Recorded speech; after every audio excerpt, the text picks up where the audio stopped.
हुकूमत judicial commission बनाने पर राजी हो गई। हुकूमत और पाकिस्तान तहरीक इंसाफ के दरमियान होने वाले मुज़ाकरात में एक बड़ी रुकावट PTI का जुडिशल कमीशन बनाने का मुतालबा था।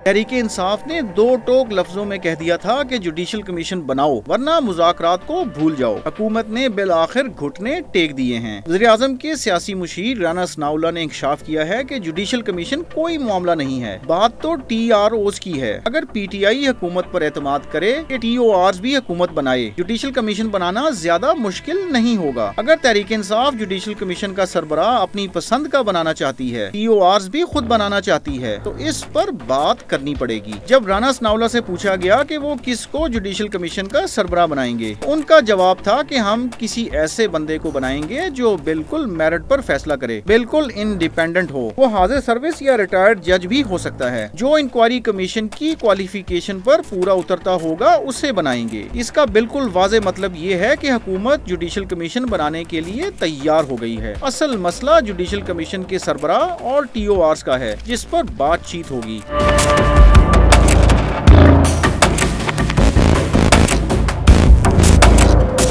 PTI के दो बड़े मुतालबात हैं, एक बानी PTI और दीगर रहनुमाओं की रिहाई, तो दूसरा 9 मई 2023 और 26 नवंबर 2024 के मुजाहिरों की अदालती तहकीकात। अब ये खबरें आ रही हैं कि हुकूमत जुडिशल कमीशन कायम करने पर राजी हो गई है। मरूफ माहिर कानून बैरिस्टर एतजाज हसन समझते हैं कि जुडिशल कमीशन बनवाने का तहरीक इंसाफ को उल्टा नुकसान होगा। 26वीं आईनी तरमीम के बाद अदलिया की जो एक साख्त और बनावट है, इससे PTI को कोई फायदा नहीं होगा। तहरीक इंसाफ को पार्लिमानी कमीशन बनवाने का मुतालबा करना चाहिए। 2018 के इंतखाबात के बाद मुस्लिम लीग नून के मुतालबे पर तहरीक इंसाफ की हुकूमत ने तहकीकात के लिए पार्लिमानी कमीशन बनाया था, जिसके सरबराह परवेज खटक थे, लेकिन इस कमीशन का सिर्फ एक इजलास ही हो सका था। मुज़ाकरात के साथ साथ खुफिया मुलाकातों का सिलसिला भी जारी है। मुशीर इत्तलात खैबर पख्तूनख्वा बैरिस्टर सैफ इस बात की तस्दीक कर चुके हैं कि अडियाला जेल में बानी PTI से ऐसे लोग मिलने आते हैं जिनके एस्टेब्लिशमेंट से राब्ते हैं, मगर बानी क्लियर हैं, वो समझौता नहीं करेंगे। बानी PTI बताते हैं उनसे पसे पर्दा बातचीत होती है, असूलों पर समझौता नहीं करूंगा, डील हुई तो छुपकर नहीं होगी।